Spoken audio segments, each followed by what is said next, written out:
Untuk saya CB8, barang apa boleh dapat? Dia punya bajet berapa? 18. 18. Tak nak lebih RM1, tak nak kurang RM1. Tak boleh? Tak boleh. Okey lah, macam tu. Saya ada satu combo untuk bagi orang bawah 1,800. Ini combo okey lah?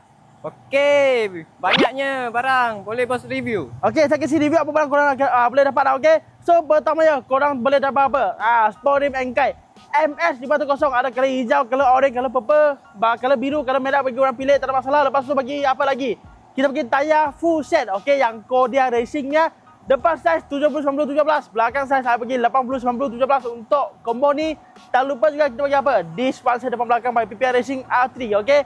PPR Racing disc ada banyak color, ada color silver, color gold, color purple, color merah, color hijau, color biru, okey? Korang boleh pilih antara satu color, pasang terus dekat korang sport rim.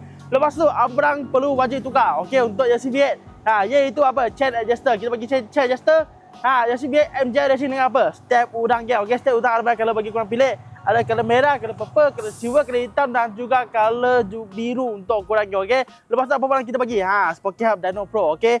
Yang cutting Vietnam X1R ya. Kita bagi sekali juga. Apa barang kita bagi? Takkan kita bagi apa? Spoke Hub je, kita bagi apa? Spoke one set orange bagi orang. Dan tak lupa juga kita bagi apa? Spoke guide cutting Salaya. Ada color biru, hijau, merah, purple dan juga color silver untuk korang, okey? Lepas tu ada apa barang lagi korang akan dapat ke? Monoshock RSP Racing.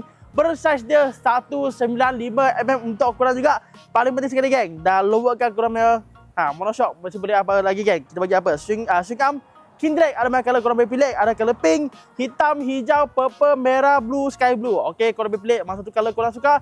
Hantar masa korang punya CB aja, okey? Ini harga tadi I dengar you cakap apa? You cakap lebih RM1, you tak nak beli. Ini saya bagi apa? Lagi murah. RM1,788 siap pemasukan ke kedai. Kalau korang mau siap pos bagi korang punya rumah pun boleh, tak ada masalah, okey?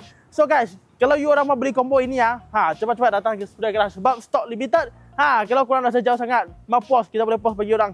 Ini harga 1,788 sampai korang punya rumah, okey? So guys, ingat combo yang CB8 mesti ingat Sudah Garage, okey? So guys, ini harga, korang rasa macam mana? Komen ke bawah. Jumpa korang dekat next video guys. Ciao.